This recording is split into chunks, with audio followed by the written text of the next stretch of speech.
ரொம்ப நாள் ஆயிடுச்சு. நம்ம காட்டன் இந்தியால இருக்கக்கூடிய ஃபீடிங் குர்தீஸ் தான் இப்ப நம்ம பார்த்துட்டு இருக்கோம். இது எல்லாமே வந்து கம்ப்ளீட்லி உங்களுக்கு பிராண்டட் குர்தீஸ். ஸோ இதுல வந்துட்டு சைஸ் பார்த்தீங்கன்னா எல் டு டபுள் எக்ஸ்எலா எல் டு டபுள் எக்ஸ்எல் வரைக்கும் உங்களுக்கு ஜஸ்ட் 399 அப்படின்னு கொடுத்துட்டு இருக்காங்க.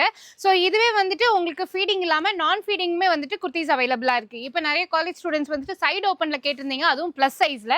ஸோ இதுல 3XL இருந்து 6XL வரைக்கும் நீங்க எது வேணும்னாலும் எடுத்துக்கலாம். ஜஸ்ட் 299 அப்படின்னு கொடுத்துட்டு இருக்காங்க. ஸோ கலெக்ஷன்ஸ் எல்லாமே சூப்பரா இருக்கு. அண்ட் இப்போ நியூவா காலேஜ் போறீங்க அப்படின்னாலும் சரி, இல்லைன்னா வந்து ஆல்ரெடி காலேஜ் போறவங்க கொஞ்சம் அப்கிரேடடா ட்ரெஸ்ஸஸ் பாக்குறீங்க அப்படின்னா டெஃபினட்டா நீங்க காட்டன் இந்தியா வந்துட்டு விசிட் பண்ணி பார்க்கலாம். கோயம்புத்தூர் ஆர்எஸ்புரம்ல வந்துட்டு நம்மளோட ஷாப் லொக்கேட் ஆயிருக்கு. நேரில் வர முடியலன்னா ஆன்லைன் பர்ச்சேஸ் பண்ணிக்கோங்க. பாருங்க ஸ்டாஃப்ஸ் இருக்காங்க, வீடியோ கால் ஆப்ஷன்ஸ் அவைலபிளா இருக்கு. வீடியோ கால் மூலியமா உங்களுக்கு காமிப்பாங்க. மற்ற கலெக்ஷன்ஸ் எல்லாமே வந்துட்டு நீங்க பர்ச்சேஸ் பண்ணிக்கலாம். ஸோ இதுல எது எடுத்தீங்கனாலும் ஜஸ்ட் 299 ருபீஸ் மட்டும்தான். இல்ல இது இல்லாம உங்களுக்கு வந்துட்டு பிளஸ் சைஸ்ல அம்பர்லா குர்த்திஸ் வேணும் அப்படின்னு கேட்டீங்கன்னா அதுமே வந்துட்டு தனியாக அவைலபிளா இருக்கு. உங்களுக்கு என்ன கலெக்ஷன் வேணுமோ ஜஸ்ட் நீங்க வாட்ஸ்அப் பண்ணுங்க. ஸ்கிரீன்ல வந்துட்டு நம்பர் கொடுத்துருக்கேன், டிஸ்கிரிப்ஷன்ல அட்ரஸ் கொடுத்துருக்கேன்.